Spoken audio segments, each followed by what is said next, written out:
माझं नाव आकाश शुक्ला आहे आणि मी एक डॉग बिहेवियरिस्ट आहे आणि आम्ही इकडे ठाणे शहरात काही वर्षांपासून हे जे ह्युमन डॉग कॉन्फ्लिक्ट आहे, श्वानांचं आणि माणसांमध्ये जे कॉन्फ्लिक्ट होतात त्याच्यावरती रेझोल्युशन आणण्याचं आम्ही काम करत आहोत. तर त्या करण्यासाठी आम्ही एक 100 पानाचं एक गाईड बनवलेलं सोल्युशनसाठी आणि त्या गाईडवरती आम्ही ऑलरेडी काम केलेलं होतं. पण जेव्हा हे अन्यायजनक हे झाली, सुप्रीम कोर्टाकडनं निर्णय आला, तेव्हा दिल्ली NCR मध्ये सगळे प्रोटेस्ट सुरू झालेले. तसेच आम्ही इकडे मुंबईतही केलेले. पण आता कालच्या निर्णयाने स्टे आल्याबाबत आम्ही एक धन्यवाद करतो कोर्टाचं. पण अजून एक 8 आठवड्यानंतर नवीन हिअरिंग होणार, जिथं सगळे हायकोर्टचे जे आहेत अख्ख्या देशातले सगळे पेटिशन, सगळे पेंडिंग केसेस सगळे सुप्रीम कोर्टला जाणार आहेत आणि तसेच सुप्रीम कोर्ट एक युनिफॉर्म डिसिजन वर्डिक्ट देणार सगळे हिअरिंग झाल्यानंतर आणि ते पूर्ण देशभर ते लागू होणार.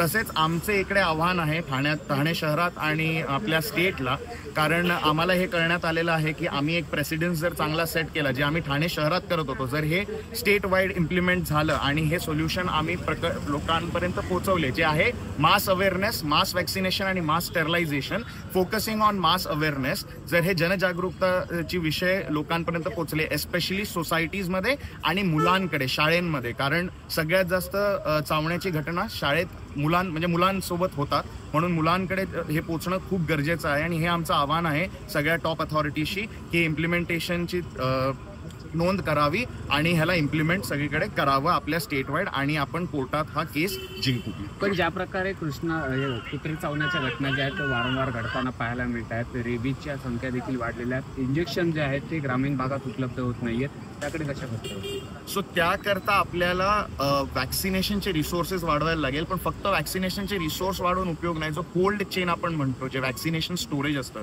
ते बऱ्याचशा वेळी नीट होत नाही आणि ते कोल्ड चेन प्रॉपर होण्याकरता आपलं लक्ष दिलं पाहिजे. कारण बऱ्याच ठिकाणी आम्ही बघितलं की वॅक्सिन उपलब्ध असतं पण ते कोल्ड चेनमध्ये नीट मेंटेन होत नाही टेम्परेचर, आणि त्याच्यामुळे जे वॅक्सिन असतं त्याची इफेक्टिव्हनेस कम्प्लिटली निघून जाते. त्याच्यावरती लक्ष देणं गरजेचं आहे. सर, रस्त्यामध्ये जे डॉग फूड देण्यात येत आहे त्यामुळे श्वान चाला देखील बंदी घालण्यात आलेली आहे. टाकणं ते कितपत योग्य अयोग्य म्हणून जातं, त्यामुळे कुठेतरी हे बंदी आणली पाहिजे. सो त्याकरता आपल्याला जे आदेश मिळालेला आहे सध्या सुप्रीम कोर्ट कडून, ते आहे की सगळ्या म्युन्सिपल अथॉरिटीजने वॉर्ड वाईज फीडिंग स्पॉट्स जमा केल्या पाहिजेत. पण त्याच्या व्यतिरिक्त आपल्याला ही लक्ष दिलं पाहिजे की आपल्याकडे जे गार्बेज डिस्पोजल होतं त्याचं काही काळजी घेतली जात नाही. आणि कुत्रे हे स्कॅव्हेंजर्स आहेत.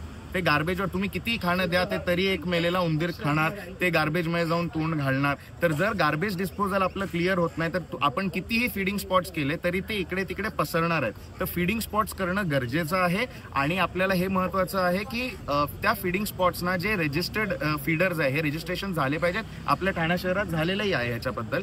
पण त्यांनाच नियमितपणे एका वेळेला जेव्हा लोकांचं मुवमेंट नसते, कमी मुवमेंट असते, त्यावेळेला फीडिंग करवणं खूप गरजेचं आहे.